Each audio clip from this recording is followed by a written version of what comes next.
আপনাকে মুক্ত করে দিয়ে অবশেষে আমি হারিয়ে গেলাম। আমাদের আর কখনো দেখা না হোক, একে অপরের সান্নিধ্যে আর আসা না হোক। আবার সেই মেসেজ, আবার সেই শক্তবাণী। মধ্যরাতে শিষ্য গভীর নিদ্রায় আচ্ছন্ন থাকাকালীন আবারও তার স্বপ্নে ভেসে উঠল সেই যন্ত্রণাদায়ক বাক্যগুলো। ঘুম ভেঙে গেল শীর্ষের, দিশাহারা হয়ে উঠে বসল বিছানায়। উন্মুক্ত তার শরীরের উপরিভাগ, শরীরে ঘাম দিয়েছে, পেটানো নগ্ন বক্ষ আর ললাট জুড়ে দেখা দিয়েছে মুক্ত দানার ন্যায় বিন্দু বিন্দু ঘামের। হৃদয়ের অবস্থাও নাজুক। এ অবশ্য শীর্ষের জন্য নতুন কিছু নয়। গত 6 মাস ধরে প্রায় রাতেই শীর্ষের স্বপ্নে ত্রয়ীর ক্রন্দনরত মুখটা আর এই যন্ত্রণাদায়ক মেসেজটা ভেসে ওঠে। হ্যাঁ, ত্রয়ী চলে যাওয়ার 6 মাস কেটে গেছে, অথচ শীর্ষ এখনও কোনো খোঁজ পায়নি মেয়েটির। সেই ত্রয়ীর চলে যাওয়ার পর থেকে শীর্ষ রোজ নিয়ম করে ত্রয়ীর গ্রামে খোঁজখবর নেয় যে মেয়েটি সেখানে গিয়েছে কিনা। রিমা ত্রয়ীকে গ্রামের বাসে উঠিয়ে দিয়ে এলেও আজ অবধি সে গ্রামে পৌঁছায়নি। ওই বাস স্টেশন থেকে মেয়েটা কোথায় গেল, বেঁচে আছে নাকি মরে গেছে, শীর্ষ কিচ্ছু জানে না, কিচ্ছু না। বুক চিরে দীর্ঘশ্বাস বেরিয়ে এলো তার। বিছানা ছেড়ে ঢুকল ওয়াশরুমে ঢুকতেই শীর্ষের নজর পড়ল আয়নার দিকে। গত 6 মাস পূর্বেই সে নিজের বাড়ি ছেড়ে তার ফ্ল্যাটে উঠেছিল। ত্রয়ীকে খুঁজতে সেই যে বাড়ি থেকে বেরিয়েছিল, তারপর আর ওই বাড়িতে ফিরেনি সে। আর না আব্দুর রহমান খান ব্যতীত ওই বাড়ির অন্য কারোর সাথে কোনো যোগাযোগ রেখেছে। বাবার সাথে যোগাযোগ, তাও শুধু ব্যবসার খাতিরে। বাড়ি ছেড়ে দিলেও ব্যবসার কাজে যে নিযুক্ত হয়েছিল সেখান থেকে সরে আসেনি সে। এই সমাজে বেঁচে থাকতে হলে অর্থের প্রয়োজন আছে। শীর্ষ এগিয়ে গিয়ে দাঁড়ালো আয়নার অভিমুখে। 6 মাস আগের শীর্ষ আর এখনকার শীর্ষের মধ্যে বিস্তর ফারাক।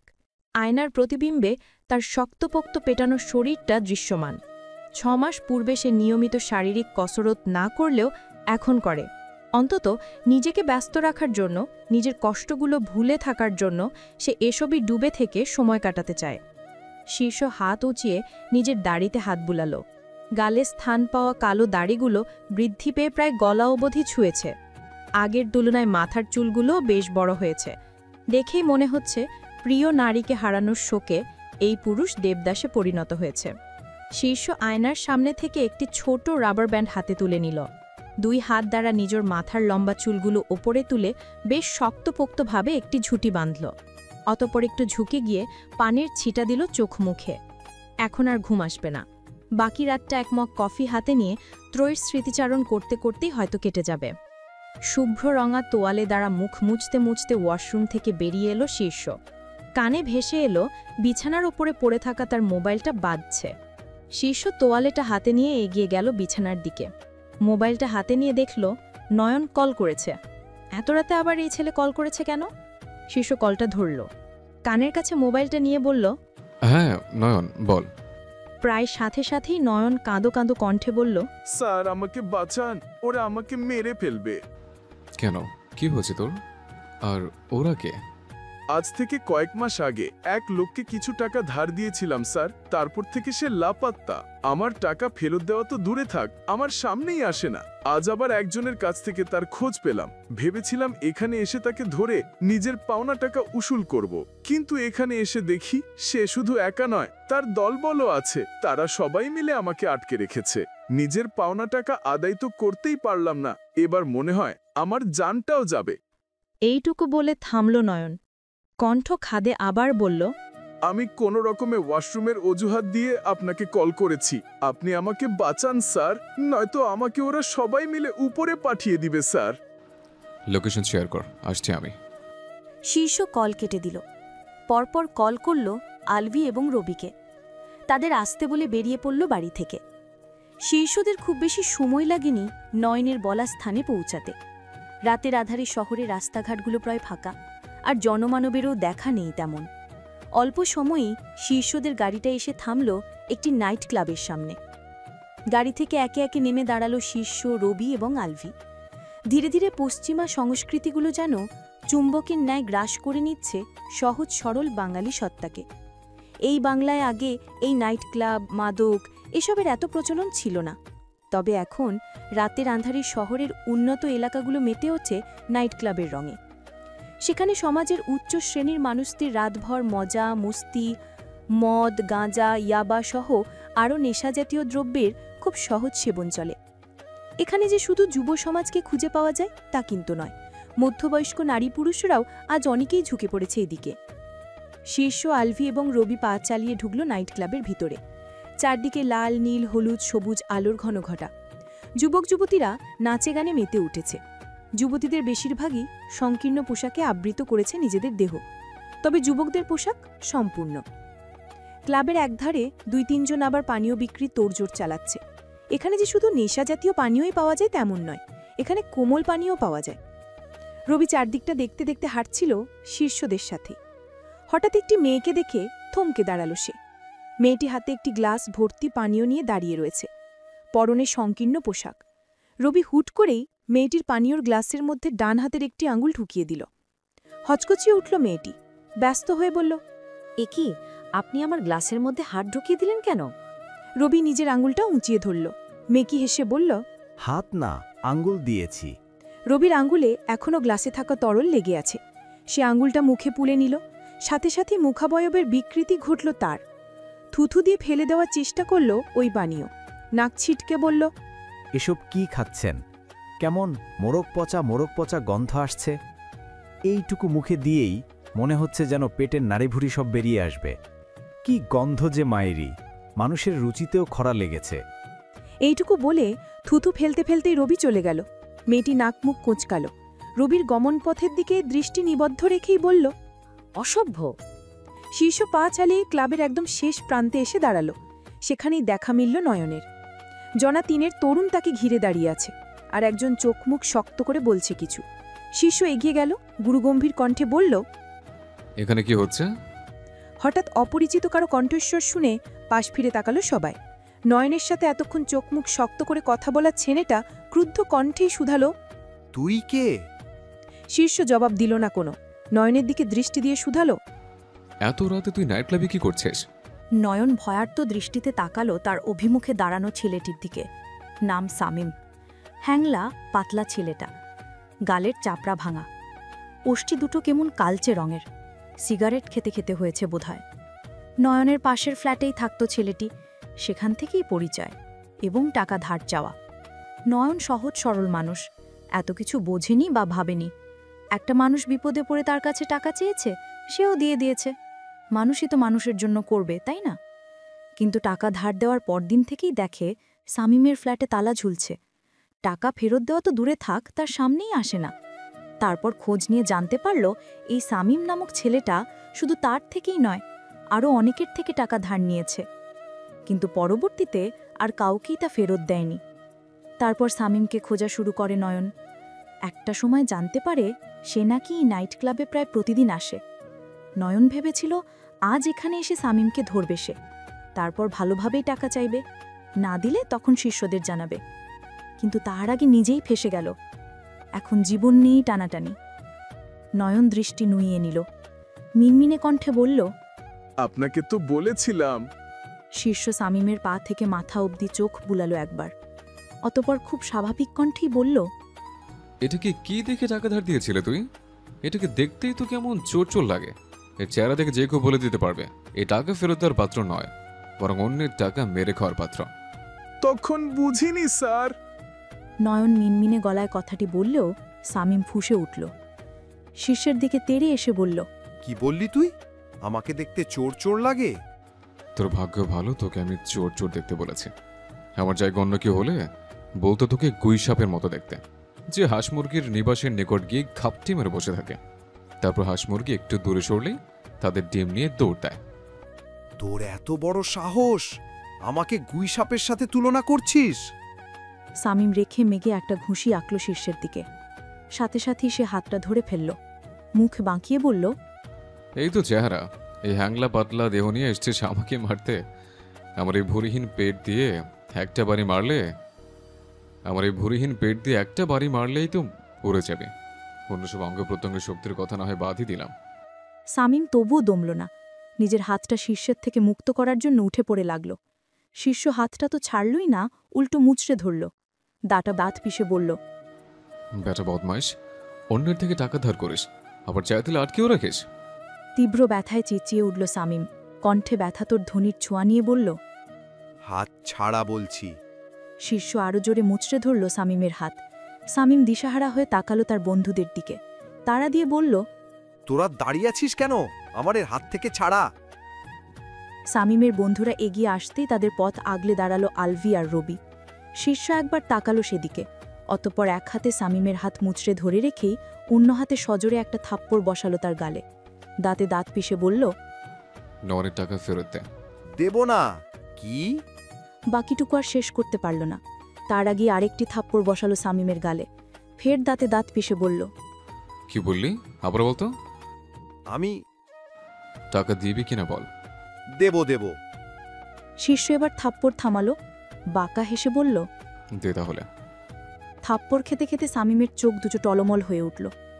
গালে হাত দিয়ে সে বলল, আমার কাছে এখন অতগুলো টাকা নেই। শামীমের কথা শেষ হতে না হতেই চোখ মুখের পরিবর্তন ঘটল শীর্ষের। আবারও হাত উঁচিয়ে সে একটি থাপ্পড় হাঁকল। শামীম ভয় পেল, দ্রুত বসে পড়ল নিচে। হড়বড় করে বলল। শীর্ষ একটু ঝুঁকল।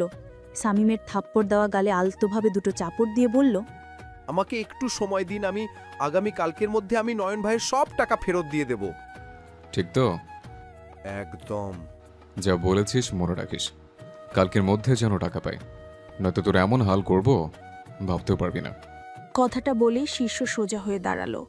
আলভি, রবি এবং নয়নকে ইশারা করে পা বাড়ালো পিছন ঘুরে। হাঁটতে হাঁটতেই পকেট থেকে একটি সিগারেট বের করে ধরালো। সিগারেট ফুঁকতে ফুঁকতে বেরিয়ে এলো ক্লাব থেকে। জনমানবহীন নীরব শহর। রাতের ফাঁকা রাস্তা ধরে গাড়ি চালাচ্ছিল নয়ন।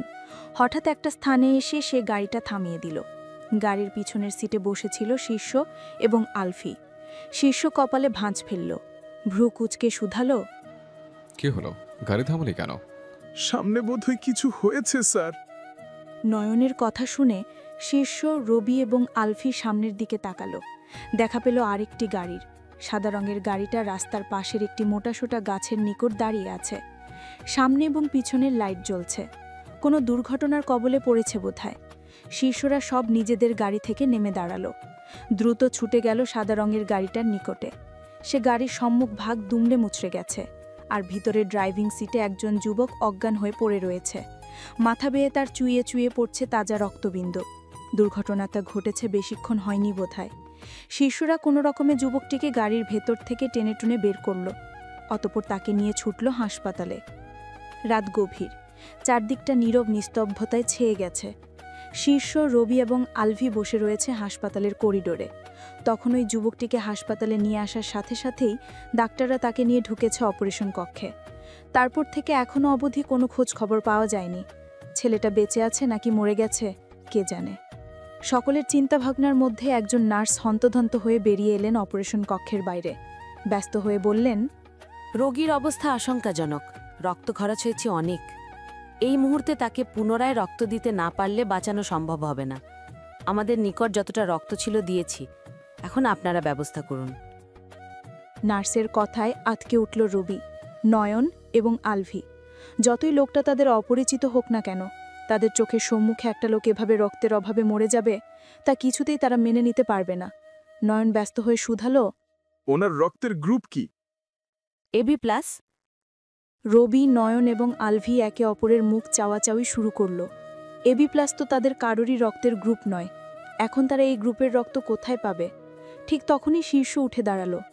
নার্সের অভিমুখে দাঁড়িয়ে বলল, আমার রক্তের গ্রুপ AB পজিটিভ, আমি দেব রক্ত। আসুন আমার সাথে। পরন্ত বিকাল, আকাশের সূর্যটা তার তেজ কমিয়ে হেলে পড়েছে একদিকে। শীর্ষ হাতে একটি ফুলের তোড়া নিয়ে ঢুকল হাসপাতালে। গতরাতে রক্ত দিয়ে সকালের দিকেই হাসপাতাল ছেড়ে বাড়িতে গিয়েছিল সে, তারপর অফিসে। তাই সারাদিনে আর হাসপাতালে আসা হয়নি। তবে আলভি, রবির থেকে খবর পেয়েছে লোকটার নাকি দুপুরের দিকে জ্ঞান ফিরেছে। শীর্ষ হাতে ফুলের তোড়া নিয়ে ঢুকল গতরাতে তাদের হাসপাতালে আনা লোকটার কেবিনে। আলতো হেসে শুধালো, কি এখন কেমন আছেন? লোকটা হালকা ওষ্ঠ প্রসারিত করল। হাসপাতালের বিছানায় শুয়ে থেকেই বলল, আলহামদুলিল্লাহ, মহান সৃষ্টিকর্তার কৃপায় এখন অনেকটা ভালো আছি। আপনি বোধহয় শীর্ষ? এর মধ্যে ওরা আমার নাম বলে দিয়েছে। বলবে না কেন? আপনি আমার যা উপকার করলেন, আমি কিভাবে যে আপনার ঋণ শোধ করব জানি না। ঋণ কিসের? আমি যেটা করেছি তা আমার কর্তব্য ছিল। তবু আপনি আমার জীবন বাঁচিয়েছেন। শীর্ষ এবং যুবকটির কথোপকথনের মধ্যেই হঠাৎ পাশের টেবিলের উপরে রাখা তার মোবাইলটি বেজে উঠল। এই মোবাইলটি গত রাতে ওই যুবকটির পকেটে পেয়েছিল রুবি। ভেবেছিল তার বাড়ির লোকদের খবর দিবে, কিন্তু লক খুলতে পারেনি কেউই। কী ধরনের লক দিয়েছিল কে জানে। সেই থেকে মোবাইলটি রবির নিকটেই ছিল। পরে যুবকটির জ্ঞান ফিরলে তার কাছে হস্তান্তর করেছে। শীর্ষ এমনি আশেপাশের চোখ ঘোরাতে ঘোরাতেই নজর পড়ল মোবাইলের স্ক্রিনে একটি অক্ষর ত্র। চোখে পড়তেই যুবকটি হাত বাড়িয়ে মোবাইলটি হাতে নিল। কল রিসিভ করে কানের কাছে ধরে বলল, হ্যালো, আসসালামু আলাইকুম। কল রিসিভ করে কানের কাছে ধরে বলল, হ্যালো, আসসালামু আলাইকুম। ওপাশ থেকে কি বলল শোনা গেল না, তবে এপাশ থেকে যুবকটি যতটা সম্ভব নিজের কণ্ঠস্বর স্বাভাবিক রেখে বলল, এখানে এসেই বিভিন্ন কাজে ব্যস্ত হয়ে পড়েছি তো, তাই বাড়িতে কল করা হয়ে ওঠেনি। তোমরা চিন্তা করো না, মাকেও চিন্তা করতে বারণ করো, আমি ঠিক আছি। যুবকটি কথা চালিয়ে যেতে লাগল। খুব সহজ এবং নরম তার কণ্ঠে তোলা প্রতিটি ধ্বনি, হয়তো ভীষণ কাছের কারো সাথে কথা বলছে। যুবকটি আরও কিছুক্ষণ কথা বলে কল কাটল। শীর্ষের দিকে তাকিয়ে বলল, বাড়ির লোকেরা কল করেছিল। কাল থেকে আমার সাথে কোনো যোগাযোগ করতে না পেরে ভীষণ চিন্তায় ছিল তারা। মা নাকি কান্নাকাটি শুরু করে দিয়েছিলেন, তাই আমিও আর আমার এই অবস্থার কথা বলিনি। কিন্তু বলা উচিত ছিল। এত বড় একটি দুর্ঘটনা বাড়ির লোকদের থেকে লুকানো উচিত হয়নি। কি করব বলুন? বাড়ির লোকেরা আমার এই অবস্থার কথা জানতে পারলে আরও চিন্তা করতেন, হয়তো ছুটেই চলে আসতেন এখানে। এই মুহূর্তে তারা ছুটে চলে আসলে খারাপ হতো না। সব সুস্থতা কিন্তু হাসপাতাল, নার্স এবং ঔষধে আসে না। কিছু কিছু ক্ষেত্রে নিজের বাড়ির লোকদের আপনজনদের যত্ন, ভালোবাসা এবং সেবার ভূমিকাও থাকে। আর তাছাড়া ডাক্তাররা আপনি একটু সুস্থ হলেই ধরুন 1-2 সপ্তাহের মধ্যে ছাড়পত্র দিয়ে দিবেন। কিন্তু আপনার যে অবস্থা, তাতে সম্পূর্ণরূপে সুস্থ হতে হতে প্রায় 1 মাস লেগে যাবে। সেক্ষেত্রে আপনার এই অবস্থার কথা বাড়ির লোকদের জানানো উচিত ছিল। দেখি কি করা যায়। এই দেখুন, আপনার সাথে এত কথা হলো অথচ আপনার নাম পরিচয় কিছু জিজ্ঞেস করা হলো না। আপনার নাম কি, বাড়ি কোথায়, হঠাৎ দুর্ঘটনার কবলে পড়লেন কিভাবে? আমার নাম ইফতেখার তামিম, বাড়ি বরিশাল। ব্যবসার একটি কাজে ঢাকায় এসেছিলাম। তবে ঢাকায় ঢোকার কিছুক্ষণের মধ্যেই আমি অনুভব করি আমার গাড়িতে কোনো সমস্যা হচ্ছে। গাড়িটা কোথাও থামাবো কিংবা কারো সাহায্য নেব, তার পূর্বেই দেখি ব্রেক কাজ করছে না। মহাসড়কে গাড়ি চলাকালীন সময়ে এমন পরিস্থিতিতে পড়লে একজন মানুষের মানসিক অবস্থা কীরূপ হতে পারে নিশ্চয়ই বুঝতে পারছেন। আমিও ভীষণ বিপর্যস্ত হয়ে পড়েছিলাম। মস্তিষ্ক বিক্ষিপ্ত হয়ে উঠেছিল। তবু নিজেকে বাঁচানোর আপ্রাণ চেষ্টা চালাচ্ছিলাম। সেই চেষ্টা করতে করতেই গাড়িটা হঠাৎ গিয়ে ধাক্কা খায় রাস্তার পাশের একটি গাছের সাথে। তার পরের ঘটনা আমার থেকে ভালো আপনারাই জানেন। শীর্ষ হাত রাখল তামিমের কাঁধে, অভয় দিয়ে বলল, যাক, চিন্তা করবেন না, সবকিছু ঠিক হয়ে যাবে ইনশাআল্লাহ। নিশীথের আধার ঘনিয়েছে চারদিকে, তবে ব্যস্ত নগরীটা এখনও নিস্তব্ধতায় ঢেকে যায়নি। ওই তো শোনা যাচ্ছে জনমানবের কোলাহল, যানবাহনের ধ্বনি। আলভি, রবি এবং নয়ন সন্ধ্যায় অফিস শেষে জমায়েত বসিয়েছে শীর্ষের ফ্ল্যাটে। প্রায়ই এখানে আসে তারা, কখনো আড্ডা দিতে, কখনো শীর্ষকে জ্বালাতে, আবার কখনো শীর্ষকে সঙ্গ দিতে। তেমনই আজও এসেছে। নয়ন, রবি এবং আলভি নিজেদের মধ্যে বিভিন্ন কথা বললেও চুপচাপ বসে রয়েছে শীর্ষ। তার মুখে কোনো নেই। এমনিও ত্রয়ী ছেড়ে যাওয়ার পর থেকে সে কেমন যেন চুপচাপ হয়ে গেছে। প্রয়োজন ব্যতীত খুব একটা কথা বলে না, বা বলতে ইচ্ছেও হয় না। রবি ভ্রু কুচকে তাকালো শীর্ষের দিকে, ভ্রু কুচকে শুধালো, কি যে তুই অমন ছ্যাঁকা খাওয়া ছেলেপেলের মতো বসে আছিস কেন? আলভি ওষ্ঠ বাঁকালো, কণ্ঠে কিছুটা ব্যঙ্গাত্মক সুর নিয়ে বলল, ছ্যাঁকা খাওয়া ছেলে পেলের মতো কিরে? ও তো ছ্যাঁকা খাওয়া ছেলে পেলেই। ওর বউ ওকে ছেড়ে চলে গেছে, মন ভেঙে দিয়েছে। ছ্যাঁকা খেতে এরপর আর কি বাকি থাকে? রবি হাত রাখল শীর্ষের কাঁধে, অভয় দিয়ে বলল, আরে বন্ধু, তুই চিন্তা করিস না, দেখবি ভাবি ঠিক তোর কাছে ফিরে আসবে। রবির কথায় সায় জানিয়ে আলভি বলল, একদম, অপেক্ষা কর। এমনও হতে পারে ভাবি তোর জন্য কিছু সারপ্রাইজ নিয়ে হঠাৎ ফিরে এলো। শীর্ষ ভ্রু কুচকালো, সন্দিহান কণ্ঠে প্রশ্ন করল, সারপ্রাইজ মানে? সারপ্রাইজ মানে 1-এর বদলে 2 হয়েও ফিরে আসতে পারে। 1-এর বদলে 2? হ্যাঁ, বউ সাথে আবার বাচ্চাও। বউকে খুঁজে পাচ্ছি না, আর তো বাচ্চা। আরে এত চিন্তা করছিস কেন? হতে পারে কিছুদিন পর তোর বউ নিজেই ফিরে এলো একটা বাচ্চা নিয়ে। ওই নাটক সিনেমায় হয় না, বউ ছেড়ে চলে যায়, তারপর বহুদিন পর একটি বাচ্চা নিয়ে ফিরে আসে। তেমন কিছু হবে না। কেন? বউয়ের সাথে বাচ্চা হওয়ার মতো কিছু হয়নি আমার, যে বাচ্চা হবে। শীর্ষের কথায় অবাক হলো সবাই। রবি অবাক কণ্ঠে শুধালো, বিয়ের পর এক বাড়িতে একসাথে বেশ অনেক দিনই তো ছিলি তোরা, এর মধ্যে কিছুই হয়নি? এক বাড়িতে ছিলাম, একসাথে না। ওই তো একই, এক বাড়িতে তো ছিলি, তাও প্রায় পাশাপাশি কক্ষে। তার আলভি পুরো কথাটি শেষ করার পূর্বেই মুখ খুলল নয়ন। কোনরূপ চিন্তাভাবনা না করেই সে বলল, আপনার মেন পয়েন্টে কি কোনো সমস্যা আছে স্যার? এইটুকু বলে থামল সে। দম ফেলে ফের বলল, আপনি একদম চিন্তা করবেন না স্যার, আপনার জন্য রয়েছে কলিকাতা হার্বাল। আমার পরিচিত একজনেরও এমন সমস্যা ছিল, উনি কলিকাতা হার্বালের শরণাপন্ন হওয়ার পরপরই সব ঠিক হয়ে গেছে। শীর্ষ হতবাক হয়ে পড়ল। এরা কোথা থেকে কোথায় চলে গেছে, শেষ পর্যন্ত কিনা তার নামে বদনাম করে দিল, তাও মেইন পয়েন্টের সমস্যার মতো বদনাম। এই কথা কোনোভাবে ত্রয়ী শুনলে মান সম্মান বলে তো আর কিছু থাকবে না। শীর্ষ কটমট করে তাকালো নয়নের দিকে, চুপসে গেল বেচারা। আমতামতা করে বলল, না মানে লজ্জা নয়, সংসার বাঁচাতে হলে কলিকাতা হার্বাল সম্পর্কে জানতে হবে।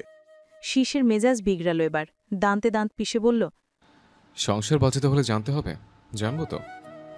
ঘাট ধাক্কা দিয়ে অফিস থেকে বের করে দিলে কোন কলিকাতা হার্বাল তোকে চাকরি দেয় সেটাই জানাবো। দাঁড়া তুই বেয়াদব। আপনি আমার সাথে এমনটা করতে পারেন না স্যার, আমি তো আপনার ভালো ভেবেই। নয়ন কথাটি সম্পূর্ণ করার পূর্বেই উঠে গেল শীর্ষ। এই বজ্জাতগুলোর কথা এই মুহূর্তে শুনতে ইচ্ছে করছে না তার। শীর্ষ এগিয়ে গিয়ে দাঁড়ালো তার কক্ষের সাথে লাগোয়া বারান্দায়, তাকালো রাতের কৃত্রিম আলোয় ঝলমলের রূপ ধারণ করা ব্যস্ত শহরটির দিকে। এই পৃথিবীতে তার সব আছে, তবুও যেন কেউ নেই। মাঝে মাঝে নিজেকে ভীষণ একা লাগে শীর্ষের। ছুটে যেতে ইচ্ছে হয় নিজের বাড়িতে, নিজের বাবা মা বোনদের নিকট। তবে যখনই আবার তার মা এবং বোনের কীর্তিকলাপের কথা স্মরণে আসে, তখন হৃদয়টা তিক্ততায় ভরে ওঠে, আর ফিরে যেতে ইচ্ছে হয় নয় বাড়িতে। বুক চিরে দীর্ঘশ্বাস বেরিয়ে এলো শীর্ষের। বাইরের দিকে দৃষ্টি নিবদ্ধ রেখেই মৃদু সরে আওড়ালো, তুইও হারিয়ে গেলি, আর সাথে করে আমার জীবনের সব রূপ রস রঙও নিয়ে গেলি। তুই চলে যাওয়ার পর থেকে আমার সুন্দর হাসি খুশি জীবনটা কেমন যেন ছন্নছাড়া হয়ে গেছে রে। কোথাও শান্তি পাচ্ছি না, আর বেঁচে যেন মরে গেছে আমি। থামল শীর্ষ, বসে পড়ল বারান্দার মেঝেতে। মলিন কণ্ঠে ফের বলল, তুই কবে ফিরবে আমার জীবনে?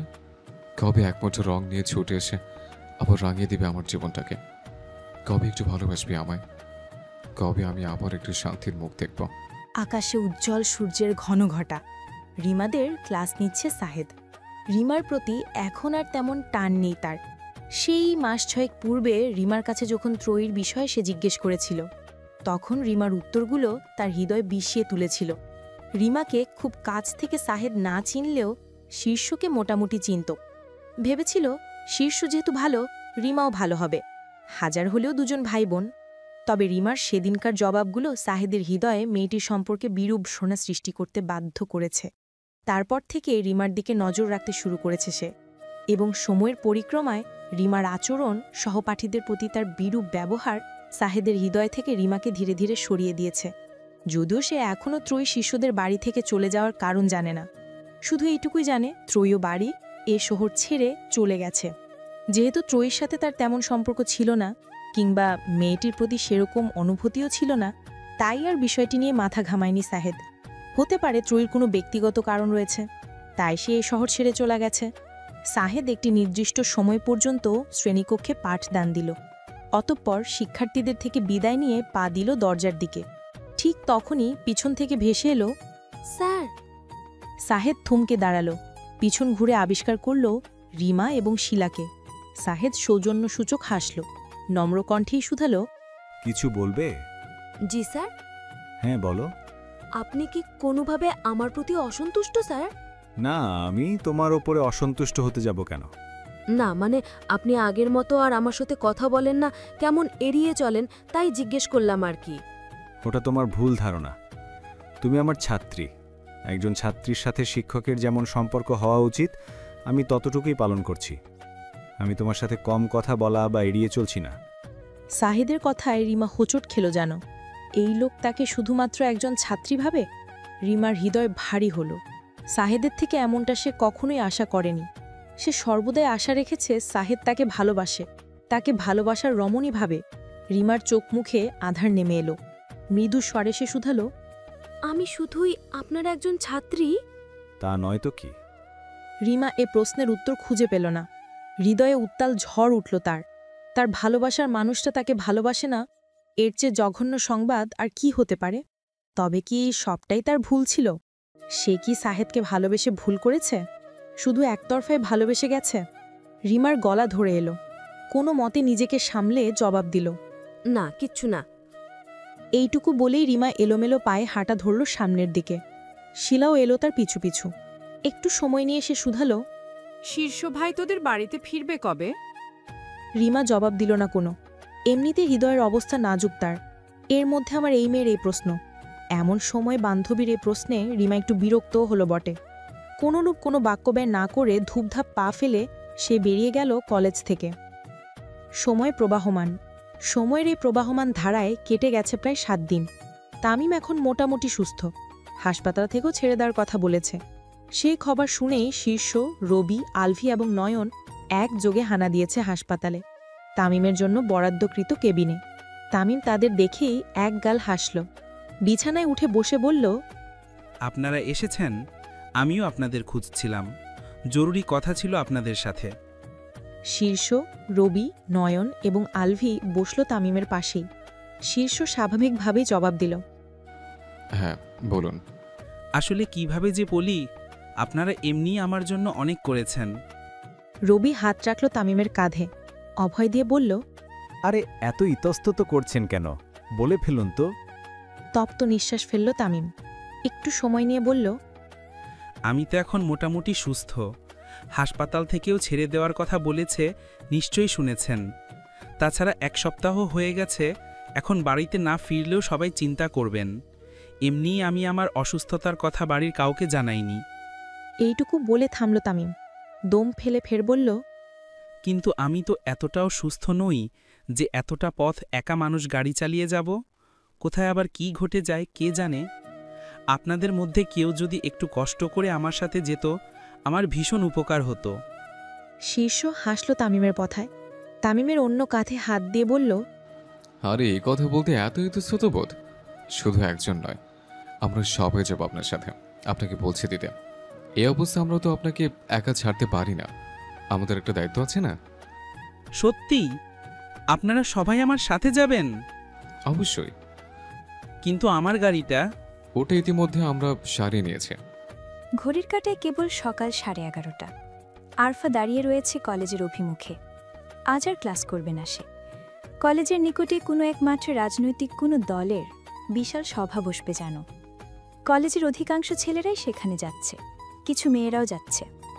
আরফার কোনো কালই এসব রাজনৈতিক বিষয়াদি পছন্দ ছিল না, তাই আর সে ওদিকে না গিয়ে সোজা বাড়ি যাচ্ছে।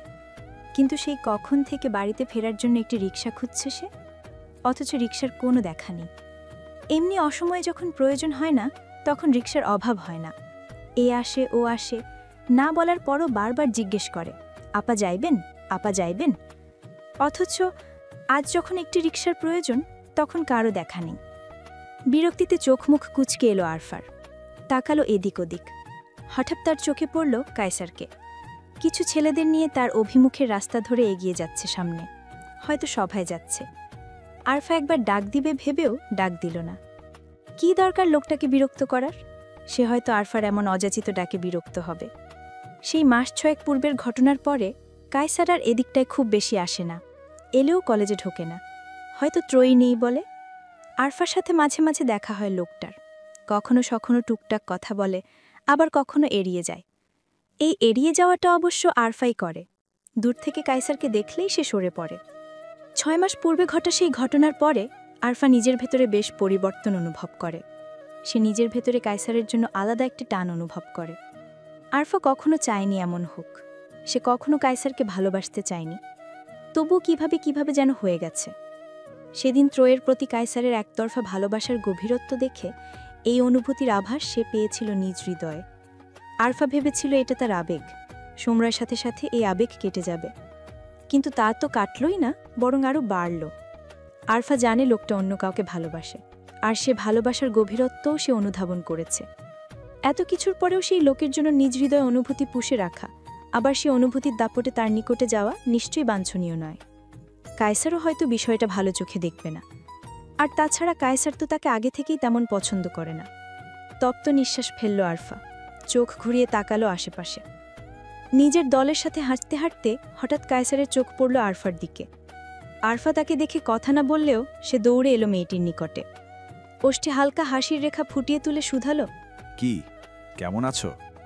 আরফা অপ্রস্তুত হলো কিঞ্চিত, এরপর ইতস্তত করে জবাব দিল, আলহামদুলিল্লাহ ভালো, আপনি? আলহামদুলিল্লাহ ভালো। তাই এখানে এভাবে দাঁড়িয়ে আছো কেন? রিকশার জন্য দাঁড়িয়েছিলাম, কিন্তু পাচ্ছি না। আরফার কথা শেষ হতে না হতে কায়সার কাকে যেন কল করল। কলেজের অভিমুখে একটি রিকশা পাঠিয়ে দিতে বলে কলটা আবার কেটে দিল প্রায় সাথে সাথেই। হাসি মুখে বলল, একটু অপেক্ষা করো, রিকশা আসছে। কায়সারের আজকের ব্যবহারে অবাক হলো আরফা। লোকটার মধ্যে হঠাৎ এত পরিবর্তন। আগে তো তাকে দেখলেও তীরে আসতো কায়সার। যখনই দুজনের দেখা হতো একচোট ঝগড়া হতোই হতো। এখন কি তবে প্রেমে ব্যর্থ হয়ে মস্তিষ্ক ঠিক হয়ে গেছে? আরফা এলোমেলো দৃষ্টি ফেলল, আমতা আমতা করে বলল, আপনি কি সত্যিই ভালো আছেন কায়সার ভাই, নাকি? এইটুকু বলে থামল মেয়েটি। কায়সার ভ্রু কুচকে শুধালো, আমি ভালো থাকবো না কেন? কি হয়েছে আমার? না মানে ত্রয়ী, ওকে কি ভুলে গেছেন? চাইলেই কি জীবনে আসা সব চরিত্রদের ভুলে থাকা যায়? আমিও তাকে ভুলিনি। এইটুকু বলে থামল কায়সার। দীর্ঘশ্বাস ফেলে ফের বলল, তবে আমি আর তাকে আগের মতো ভালোবাসি না। যাকে একবার ভালোবাসা যায় তাকে কি এত সহজে আবার ভালোবাসার খাতা থেকে উপড়ে ফেলা যায়? কে বলেছে আমি তাকে ভালোবাসার খাতা থেকে উপরে ফেলেছি? সে এখনো আছে আমার হৃদয়ের গভীরে ঘুমিয়ে আছে। তবে তার জন্য এখন আর আমি ছটপটাই না। তাকে একটা নজর দেখার জন্য, তার কণ্ঠস্বর শোনার জন্য আর উতলা হই না। আরফা এবং কায়সারের কথোপকথনের মধ্যেই তাদের পাশে এসে একটি রিকশা উপস্থিত হলো।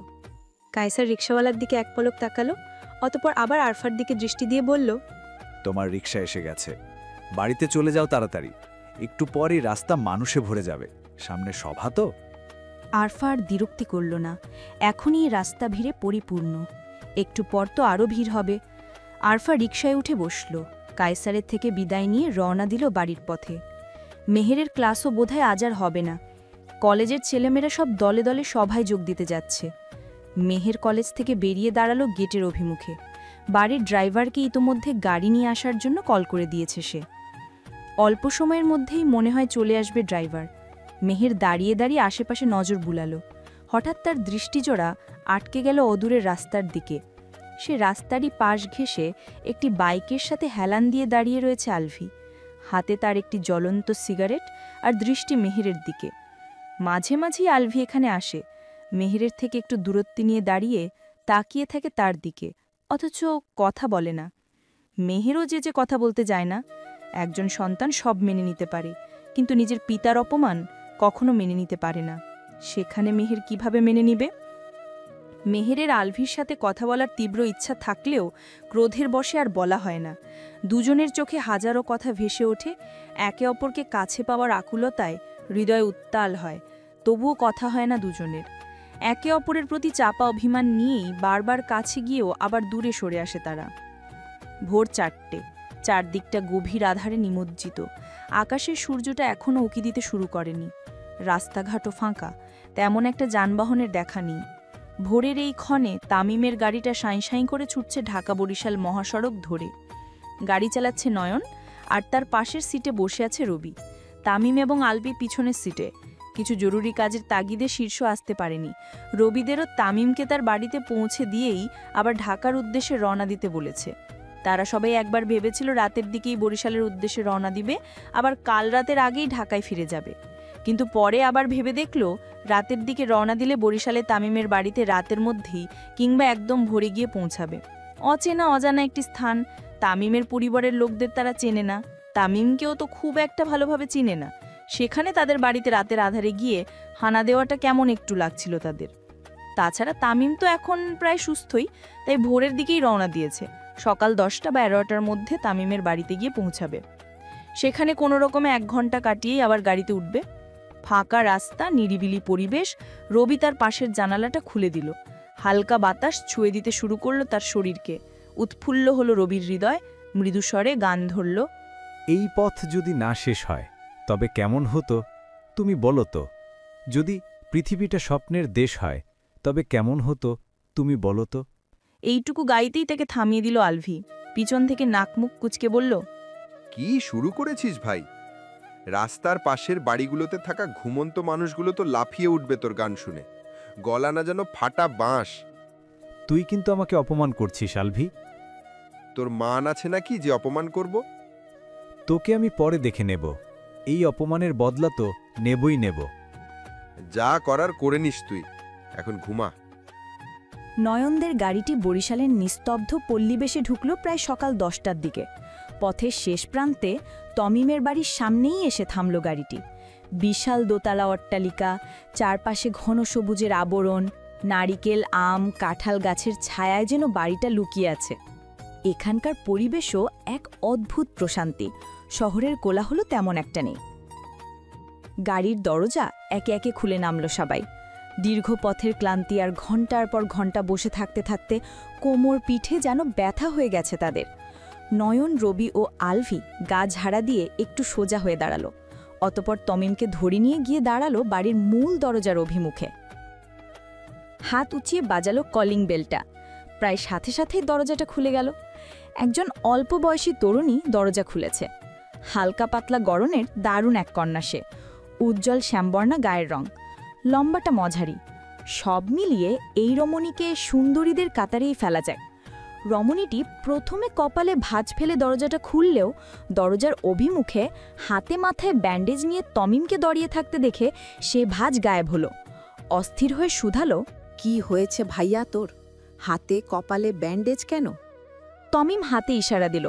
রবি এবং আলভির সহায়তায় ভিতরে ঢুকতে ঢুকতে বলল, অস্থির হস না তৃপ্তি, আগে ভিতরে ঢুকি, তারপর বলছি সব। তৃপ্তি সম্পর্কে তামিমের ছোট বোন, ইন্টার 2য় বর্ষের ছাত্রী সে। তমিম ভিতরে গিয়ে বসল বসার কক্ষের সোফায়। তৃপ্তি গলা উঁচিয়ে ডাকল, মা, চাচি, কোথায় তোমরা? দেখো, ভাইয়া এসেছে। ভাইয়ার কি যেন হয়েছে, হাতে মাথায় ব্যান্ডেজ। তৃপ্তির হাঁক ডাকা অল্প সময়ের মধ্যেই অন্দরমহল থেকে বেরিয়ে এলেন তমিমের মা আলেয়া বেগম এবং ছোট চাচি লুৎফা বেগম। ছেলের এমন নাজুক অবস্থা দেখেই তার উপর হামলে পড়লেন আলেয়া বেগম। দিশেহারা হয়ে শুধালেন, কি হয়েছে বাবা তোর? হাতে মাথায় ব্যান্ডেজ কেন? তমিম এক একে সব খুলে বলল। সবটা শুনে আলেয়া বেগম ডুকরে কেঁদে উঠলেন।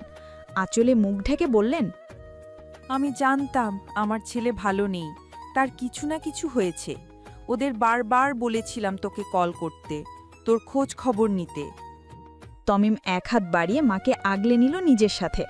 অভয় দিয়ে বলল, আহ মা, কাঁদছ কেন তুমি? এই দেখো, আমি ঠিক আছি। আলেয়া বেগম কান্না থামালেন। কপট রাগ দেখিয়ে বললেন, কিসের ঠিক আছিস তুই? হাতে মাথায় ব্যান্ডেজ, এখনো ঠিকভাবে দাঁড়াতে পারছিস না। ওটার অল্প কিছুদিনের মধ্যে ঠিক হয়ে যাবে। মা ছেলের কথোপকথনের মধ্যে এবার উঠে দাঁড়াল রবি। একটু কেশে গলা পরিষ্কার করে বলল, আমরা তাহলে এখন উঠি। আলেয়া বেগম কিছুটা লজ্জিত অনুভব করলেন। আমতা আমতা করে বললেন, এই দেখো, ছেলের শোকে আমি তোমাদের কথা ভুলেই বসেছিলাম। তোমরা মনে কিছু করো না। আসলে বয়স বেড়েছে তো, বুড়ো হয়েছি, সব কেমন তালগোল পাকিয়ে যায়। আরে না না আন্টি, আমরা কি মনে করব? আপনার স্থানে আমাদের মায়েরা হলেও বোধহয় এমন কিছুই হতো। কিন্তু আমাদের এখন যেতে হবে, অনেকটা পথ। তোমরা কোথায় যাবে? এই তো এলে। তোমরা আমাদের যা উপকার করেছ, এত সহজে তোমাদের ছাড়ি কিভাবে? আমরা শুধুমাত্র আমাদের কর্তব্য আমরা পালন করেছি।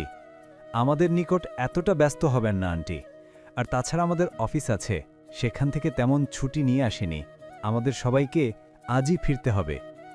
এ পর্যায়ে মুখ খুললেন তমিমের ছোট চাচি লুৎফা বেগম।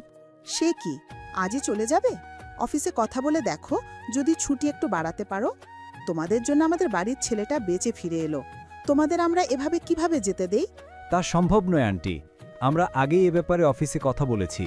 অফিসে গুরুত্বপূর্ণ কাজ আছে একটা, সেই কাজের জন্যই তো আমাদের আরেক বন্ধু শীর্ষ আসতে পারেনি।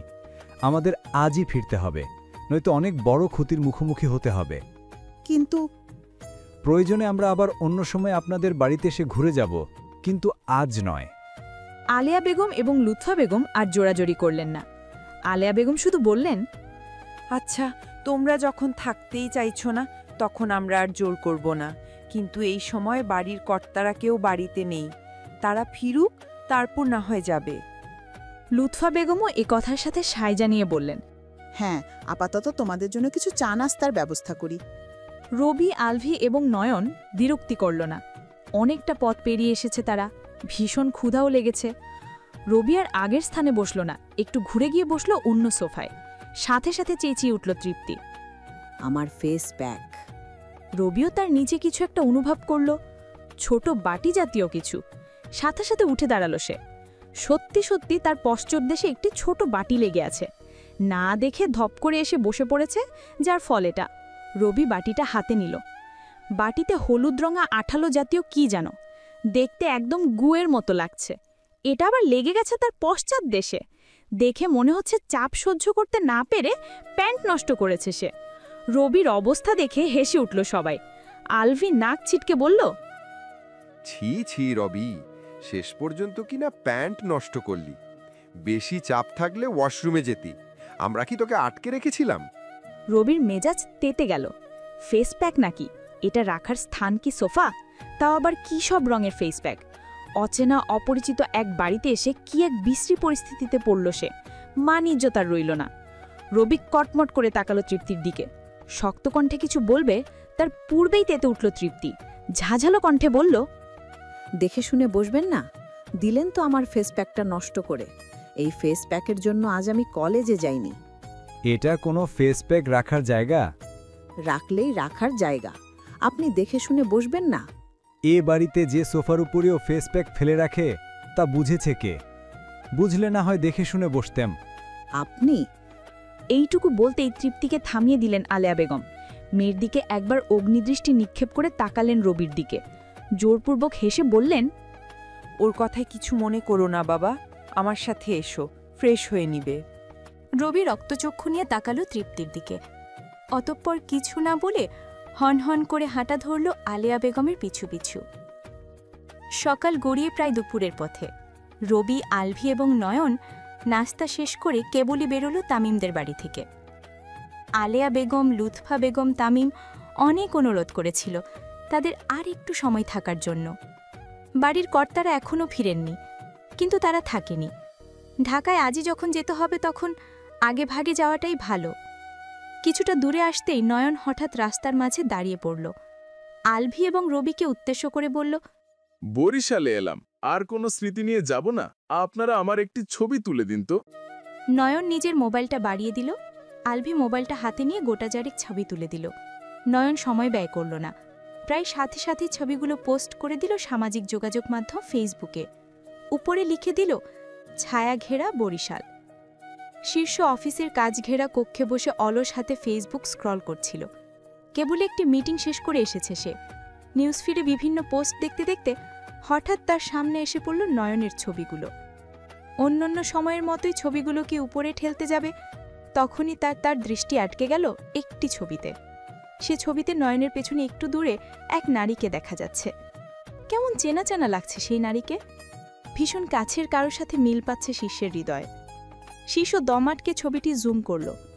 ঝাপসা ফ্রেমের ভেতরেও স্পষ্ট হলো সেই নারীর মুখের রেখাগুলো। শিষ্যের বুকের ভেতর যেন ঝড় উঠল। বিস্ময়ে, আনন্দে, অবিশ্বাসে কেঁপে উঠল তার সমগ্র সত্তা। সেই পুরনো ভঙ্গি, সেই চিরচেনা মুখের আদল। এই রমণী কি সে এত সহজে ভুলতে পারে? শিষ্য তাড়াহুড়ো করে কল করল নয়নের নম্বরে। প্রায় সাথে সাথেই কলটা ধরল নয়ন।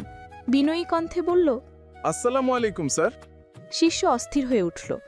অনুমতি সালামের জবাবটা দিয়ে বলল, নয়ন, একটু আগে ফেসবুকে যে ছবিগুলো তুই শেয়ার করেছিস ওগুলো কোথায় দাঁড়িয়ে তুলেছিস? কেন, বরিশালে স্যার। বরিশালে তা তো আমিও জানি, কিন্তু বরিশালের কোথায়? জায়গার নাম তো জানি না, তবে তামিমদের বাড়ির কাছেই। আচ্ছা, তোদের ফেরা দরকার নেই, ওখানে থাক, আমি আসছি। কিন্তু স্যার, আমাদের চাকরি। চলে যাক তোদের চাকরি। বউকে যদি ফিরে না পাই, তাকে কাছে না পাই, চাকরি দিয়ে কি করব? বাল ফালাবো? কথাগুলো বলতে বলতে কল কেটে দিল শীর্ষ। ব্যস্ত হয়ে বেরিয়ে পড়ল অফিস থেকে। প্রথমে নিজের গাড়িটা নিয়ে যাওয়ার চিন্তাভাবনা করলেও সে ভাবনায় ইতি টানল দ্রুত। গাড়ি নিয়ে গেলে গন্তব্যে পৌঁছাতে পৌঁছাতে দেরি হবে, আর জ্যামে পড়লে তো কথাই নেই। তার থেকে বাইক নিয়ে যাওয়া ভালো। জ্যামে পড়লেও একটু ফাঁক ফোকর পেলেই বেরিয়ে যাওয়া যাবে। কিন্তু শীর্ষের তো নিজস্ব বাইক নেই। সে দ্রুত কল করল আলভিকে। তার বাড়িতে গিয়ে বাইক আর হেলমেট নিয়ে দ্রুত বেরিয়ে পড়ল বরিশালের উদ্দেশ্যে। শীর্ষ কল কেটে দেওয়ার পর নয়ন, রবি আর আলভি কিছুক্ষণ থম মেরে বসে রইল। শীর্ষ যেহেতু তাদের আজ ঢাকায় ফিরতে বারণ করেছে, সেহেতু আজ রাতটা তাদের বরিশালেই কাটাতে হবে। কিন্তু কোথায় কাটাবে? তামিমদের বাড়িতে ফিরে যাওয়াটাও এখন অস্বস্তিকর এবং লজ্জাজনক। তারা আলভিদের কত করে বলল একটা দিন তাদের বাড়িতে থাকার জন্য। আলভিরা একটা দিন তো দূরে থাক, বিকাল পর্যন্তই থাকল না। চাকরির অজুহাত দিয়ে বিদায় নিয়ে চলে এলো। এখন কোন মুখ নিয়ে আবার সে বাড়িতে যাবে?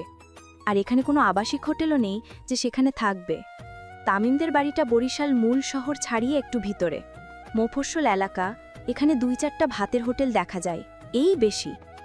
তবে এখান থেকে বরিশাল মূল শহরের দূরত্ব প্রায় ১ ঘন্টা। ওখানে গেলে রাত্রিযাপনের জন্য হয়তো কোনো হোটেল পাওয়া যাবে। আপাতত সেখানেই যাওয়া যাক, তারপর শীর্ষ এলে তার সাথে আলোচনা করে না হয় কোনো সিদ্ধান্ত নেওয়া যাবে। ত্রয়ী এই মুহূর্তে দাঁড়িয়ে আছে তামিমদের সুবিশাল বাড়িটির অভিমুখে। এ বাড়িটি এখন এক প্রকার তারই। লিখিত কোনো দলিলে এ বাড়ি তার না হলেও অনুভবের দিক দিয়ে তার। ত্রয়ীর জীবনে যখন চারদিক থেকে অন্ধকার ধেয়ে এসেছিল, চেনা পরিচিত সকল মানুষেরা ছুঁড়ে ফেলেছিল রাস্তায়, তখন এই বাড়ির মানুষগুলোই তাকে সাদরে গ্রহণ করেছিল, দিয়েছিল নতুন সুন্দর একটি জীবন। এই বাড়িতে ঠাঁই নেওয়ার পর থেকে এখন অবধি ত্রয়ীর কখনো মনে হয়নি সে আশ্রিতা কিংবা অনাথ। তপ্ত নিঃশ্বাস ফেলল ত্রয়ী। হাত উঁচিয়ে বাজালো কলিং বেলটা। প্রায় সাথে সাথেই দরজাটা খুলে গেল। দরজা খুলেছেন লুৎফা বেগম। ত্রয়ীকে দেখে যেন স্বস্তির নিঃশ্বাস ফেললেন তিনি। দরজার সামনে থেকে সরে যেতে যেতে বললেন, এসেছিস তুই? তোর মা তো তোর চিন্তায় চিন্তায় অস্থির হয়ে উঠেছেন। চিন্তা কেন করছেন? আমি তো প্রতিদিন এই সময় কলেজ থেকে বাড়ি ফিরি। তারপরেও চিন্তা এসে যায়।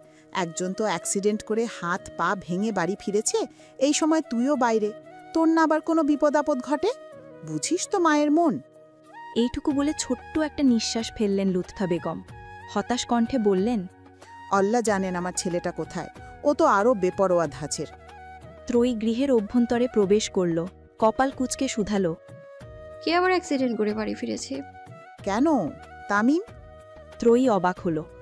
পরক্ষণেই আবার অস্থির হয়ে শুধালো, তামিম ভাই অ্যাক্সিডেন্ট করেছে? কোথায় উনি? ওর রুমে। ত্রয়ী আর দাঁড়াল না। কাঁধে কলেজ ব্যাগ নিয়েই ছুটল তামিমের কক্ষের দিকে। তামিম শুয়েছিল বিছানায়।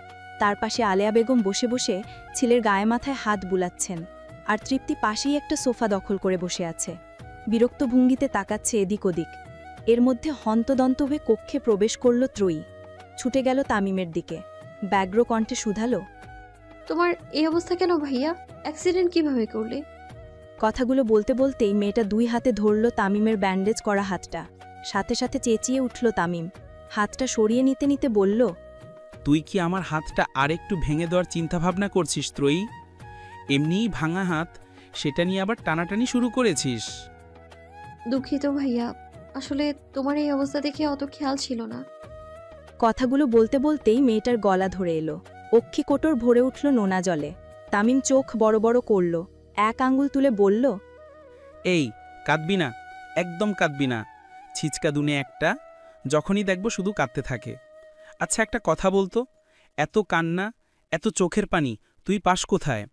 চোখ না যেন সমুদ্র। ছেলের কথা শুনে মুখ বাঁকালেন আলেয়া বেগম। তৃপ্তির দিকে তীক্ষ্ণ দৃষ্টিতে তাকিয়ে বললেন, ত্রয়ী তো তবুও ভাইয়ের এমন অবস্থা দেখে কাঁদছে, আর ওই আরেকটাকে দেখ, তোর অসুস্থতা দেখে যেন সে আরও বিরক্ত হয়েছে, কেমন চোখ মুখ কুচকে তাকিয়ে আছে। আলেয়া বেগমের কথায় ফুঁসে উঠল তৃপ্তি। ঝাঝালো কণ্ঠে বলল, একদম বাজে কথা বলবে না মা। আমি মোটেই ভাইয়ার অসুস্থতা দেখে বিরক্ত হইনি। আমি বিরক্ত হয়েছি ভাইয়ার সাথে আসা ওই বিটকের লোকটার জন্য। ভাইয়াকে তারা বাঁচিয়ে বাড়িতে দিতে এসেছে, ভালো কথা। এসে একটু দেখে শুনে বসবে না?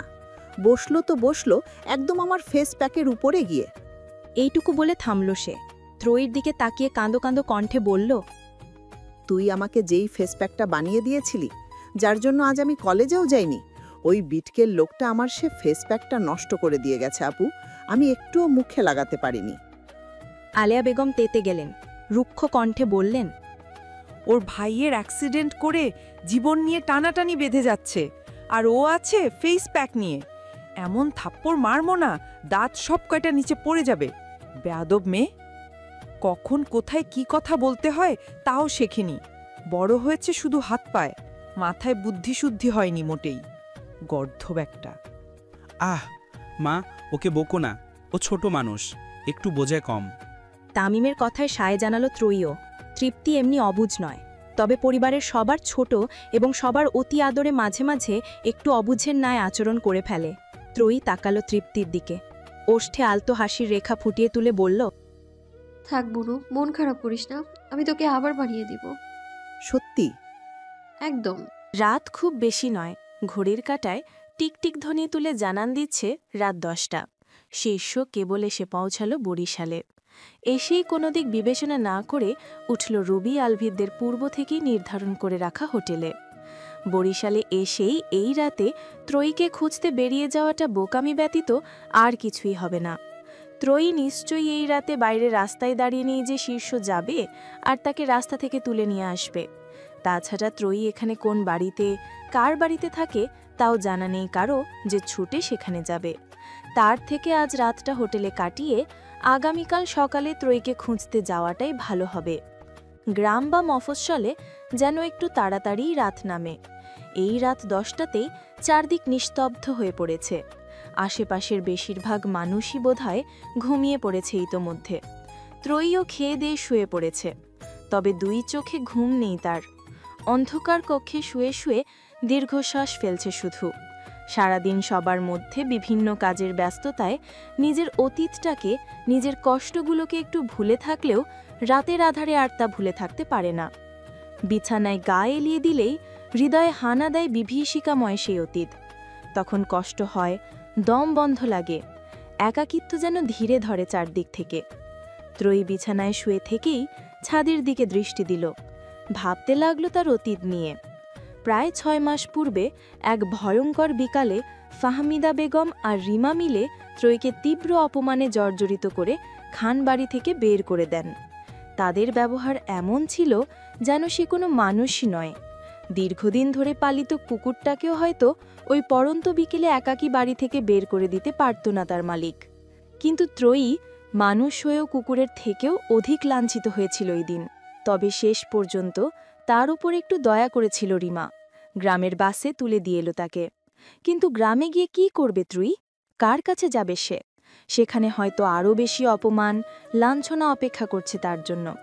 গ্রামের মানুষেরা তার মতো একাকী একটি মেয়েকে পেলে শান্তিতে থাকতে দিবে না কোনো মতেই। গ্রামে যাওয়ার সাথে সাথে দেখা যাবে আশেপাশের মানুষ তার নামে নিন্দা, বদনাম করা শুরু করে দিয়েছে। দুশ্চরিত্র পুরুষরা উত্ত্যক্ত করা শুরু করেছে।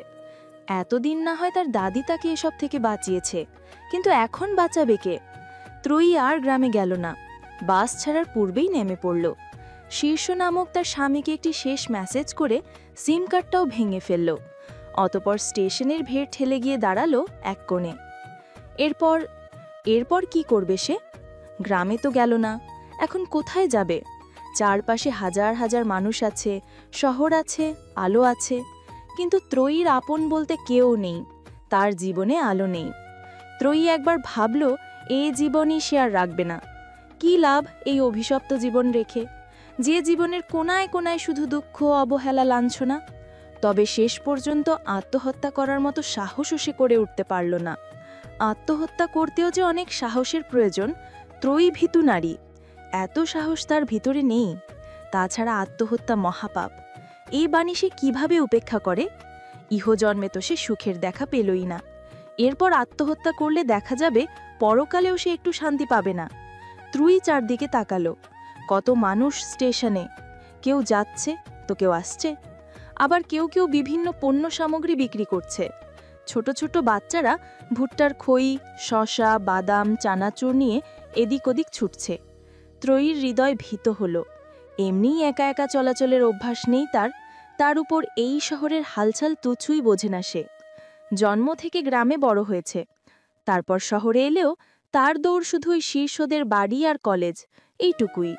ভয়ে আতঙ্কে ত্রয়ীর গলা শুকিয়ে এলো। পাশেই একটি চায়ের দোকানের অভিমুখে গিয়ে দাঁড়ালো সে। দোকানে বেশ কয়েকজন পুরুষ চা পান করছে। ত্রয়ী তাদের পাশ কাটিয়ে এক কোণে দাঁড়ালো। ইতস্তত করে দোকানিকে বলল, আমাকে একটু পানি দিবেন ভাইয়া? মাগনা দিতে পারুম না, পানি খাইতে হইলে একটা বোতল কেনা লাগবো। কি আশ্চর্যকর দুনিয়া! এখানে একটু পানি খেতে হলেও অর্থের প্রয়োজন হয়। এই দুনিয়ায় একা একা কিভাবে লড়াই করে টিকে থাকবে সে? তপ্ত নিঃশ্বাস ফেলল ত্রয়ী। নিজের ব্যাগ ঘেটে 20 টাকা বের করে এগিয়ে দিল দোকানের দিকে। অতপর বলল, দোকানের ছোট বোতলের একটি পানি দিল ত্রয়ীকে। ত্রয়ী পাশুই একটা খালি কাঠের বেঞ্চ দেখে বসল সেখানে। বোতলের ছিপি খুলে কিছু পানি ঢালল গলার মধ্যে। এখন একটু শান্তি লাগছে, তবে হৃদয়ের ভয় কমেনি। এর মধ্যেই দোকানে চা খাওয়া পুরুষদের মধ্যে থেকে একজন ত্রয়ীর দিকে তাকিয়ে শুধালো, সে কই যাবে? ত্রয়ীর ভয় বাড়ল আরও। অপরিচিত একজন পুরুষকে তাকে এমন ঘোষণা করতে দেখে আর একটু জড়সড় হয়ে পড়ল সে। এমনি পুরুষ মানুষ কোনো নারীকে দেখলে গলে গলে পড়তে শুরু করে, সেখানে সে একা একজন নারী, তাও অল্প বয়সী। ত্রয়ী ঢক গিলল, ইতস্তত করে জবাব দিল, ময়মনসিংহ। আরেকজন শুধালো, সে একা? ত্রয়ী পুরো উত্তরটা দিল না, চোখ ঘুরিয়ে তাকালো চারপাশে। রাত নেমেছে প্রকৃতিতে। স্টেশনের চত্বর জুড়ে সোডিয়ামের কৃত্রিম আলো জ্বললেও সেই আলো রাতের অন্ধকারকে গিলে খেতে পারেনি। চারপাশে এখনও লোকজনের ভিড়, ব্যস্ততা। কেউ বাস ধরছে, কেউ অপেক্ষা করছে। কিন্তু ত্রয়ী জানে এই ভিড় চিরস্থায়ী নয়। রাত যত বাড়বে তত স্টেশন ফাঁকা হতে শুরু করবে। সরে যাবে ভদ্র মানুষেরা, পাল্টে যাবে পরিবেশের ভাষা। তারপর আসবে মাতাল, উচ্ছৃঙ্খল, চোখে লালসাপূর্ণ কিছু পুরুষ, যাদের কাছে একা একজন নারীর উপস্থিতি মানেই এক কাম লালসার আমন্ত্রণ। ত্রয়ীর নিজের অস্তিত্বকে হঠাৎ ভঙ্গুর মনে হতে লাগল। বুকের ভেতর হিম শীতল কিছু একটা জমতে শুরু করল যেন। কান্না পেল ভীষণ। একা একটি মেয়ে মানুষ, এ রাত্রির অন্ধকার, এই পুরুষতান্ত্রিক দৃষ্টির দংশন, সবকিছুকে কিভাবে মোকাবেলা করবে সে? ভয়ে, অস্বস্তি এবং আতঙ্কে দিশাহারা হয়ে উঠল মেয়েটি। দ্রুত ওই পুরুষদের নিকট থেকে উঠে গেল সে। জনগণের আনাগোনা একটু কম দেখে এক জায়গায় দাঁড়ালো জড়সড় হয়ে। কিছুটা সময় অতিবাহিত হলো। স্টেশনটাও এখন আগের মতো আর জনসাধারণের আনাগোনায় গমগম করছে না। কৃত্রিম আলোর নিচে ধীরে ধীরে মানুষের ভিড় হালকা হতে শুরু করেছে। স্টেশনের এক কোণে দাঁড়িয়ে আছে ত্রয়ী, একা, নিঃসঙ্গ। হঠাৎ করেই 2 জন পুরুষ এসে দাঁড়ালো তার অভিমুখে। তাদের মধ্যে একজন ওষ্ঠে হাসির রেখা ফুটিয়ে তুলে শুধালো, কি আপা, এখনো এইখানে? কেউ নিতে আসেনি বুঝি? তা যাবেন কোথায়, নাকি এসেছেন? ত্রয়ী চোখ তুলে তাকালো। একজন কালচে গাত্রবর্ণের, অন্যজন শ্যামলা। দুজনেই রুগ্ন। গালের হাড় যেন ত্বকের বাইরে বেরিয়ে এসেছে। চোখে লালসা, মুখে কুৎসিত হাসি। ত্রয়ী ভয়ার্থ দৃষ্টিতে তাকালো চারদিকে। দেখতে পেল একটু দূরেই আরও 3 জন পুরুষ দাঁড়িয়ে তাকিয়ে আছে তাদের দিকেই। তাদের মধ্যে একজন ওই চায়ের দোকানে ছিল। সম্ভবত তিনিই বাকিদের ডেকে এনেছেন। ত্রয়ীর বুকের ভেতর যেন ঢেউ উঠল। হৃৎস্পন্দন বেড়ে গেল মুহূর্তেই। গলা শুকিয়ে এলো, হাত পা কেঁপে উঠল অজানা ভয়। ঠিক তখনই তার স্মরণে এলো ঝর্ণার কথা। ঝর্ণা বলেছিল তার মা আলেয়া বেগম তাকে নিতে এসেছেন। ফোন নাম্বারও দিয়ে গিয়েছেন। সেই নাম্বার তো এখনও আছে তার নিকট। ইচ্ছে করলেই সে কল করতে পারে আলেয়া বেগমকে। ছোট্ট এই জীবনে কম মানুষের দ্বারস্থ তো সে হয়নি। কম মানুষের নিকট সে আশ্রয় চায়নি। কম অবহেলা, অপমানও সহ্য করেনি। শেষবারের মতো না হয় মায়ের কাছে একটু আশ্রয় চাওয়া যাক। যদি তিনি গ্রহণ করেন তবে ভালো, না করলে জীবনটা না হয় এখানেই থামিয়ে দিবে।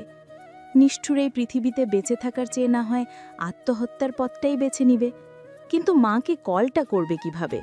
তখন কিছু না ভেবেই তো সিম কার্ডটা ভেঙে ফেলল। এখন হাতে মোবাইল থাকলেও তা দিয়ে কল করার কোনো উপায় নেই। ত্রয়ী দৃষ্টি ঘোরালো। হঠাৎ চোখ পড়ল নিকটেই একটি বিকাশের দোকানের ওপর। ত্রয়ী দৌড়ে গেল সেখানে। দোকানে আরও 3 জন ক্রেতা রয়েছে। দোকানি তাদের সাথেই কথা বলতে ব্যস্ত। ত্রয়ী ঢক গিলল। একটু ইতস্তত করে বলল, ভাই আপনার মোবাইল থেকে একটা কল করতে দেবেন? দোকানি খাতায় কার যেন নাম্বার লিখছিল। মাথা না তুলেই বিরক্ত স্বরে জিজ্ঞেস করল, কেন, আপনার মোবাইল নেই? আসলে আমার মোবাইলে চার্জ নেই, বন্ধ হয়ে গেছে। আপনার মোবাইল থেকে একটু কল করতে পারলে খুব উপকার হতো আমার। এইটুকু বলে একটু থামল সে। পরপর আবার ব্যস্ত কণ্ঠে বলল, প্রয়োজনে আমি টাকা দেব, যত খরচ হয় তার থেকে বেশি দেব। দোকানি এবার কপালে ভাঁজ ফেলে তাকালো ত্রয়ীর দিকে, কণ্ঠে বিরক্তি নিয়ে বলল, নম্বর দিন। ত্রয়ী একটু হলেও আশার আলো খুঁজে পেল, তাড়াহুড়ো করে বলল নম্বরটা। দোকানি নম্বরে ডায়াল করে মোবাইলটা বাড়িয়ে দিল তার দিকে। ত্রয়ী মোবাইলটা হাতে নিয়ে কানের কাছে ধরল। রিং হচ্ছে। সময় যত গড়াচ্ছে ত্রয়ীর হৃদকম্পন তত বাড়ছে। কত বছর পর সে মায়ের সাথে কথা বলবে। শেষ কবে তার সাথে কথা হয়েছে মনে নেই। মায়ের কণ্ঠ কেমন তাও স্মৃতির অন্ধকারে ঢাকা পড়ে গেছে। এমনকি মায়ের মুখটাও স্পষ্ট মনে নেই ত্রয়ীর। কি নিষ্ঠুর ভাগ্য তার! মা বেঁচে আছেন, অথচ তার সাথে দেখা সাক্ষাৎ নেই। তার চেহারা স্মরণে নেই, তার কণ্ঠস্বর স্মরণে নেই। এমন ভাগ্য যেন সৃষ্টিকর্তার কাউকে না দেন। বুক চিরে দীর্ঘশ্বাস বেরিয়ে এলো ত্রয়ীর। ঠিক তখনই কলটা রিসিভ হলো। ওপাশ থেকে ভেসে এলো একটি সুমধুর কণ্ঠস্বর। হ্যালো, আসসালামু আলাইকুম, কে বলছেন? ঠিক কত বছর কত দিন পরে এই কণ্ঠস্বরটি শ্রবণ করল ত্রয়ী তা সে নিজেও জানে না। কান দুটো যেন হিমেল এক স্রোতে অবশ হয়ে এলো। বুকের গহীন থেকে উঠে এলো অজস্র চাপা আবেগ। অক্ষিকটর ভরে উঠল নোনা জলে। ত্রয়ী এবার আর নিজেকে ধরে রাখতে পারল না। হুট করেই কেঁদে উঠল ঝরঝর করে। চমকে উঠলেন আলেয়া বেগম। ব্যাকুল হয়ে শুধালেন, এ কি, আপনি কাঁদছেন কেন? কি হয়েছে আপনার? ত্রয়ী বহু কষ্টে নিজেকে সামলালো। ভেজা কণ্ঠে বলল,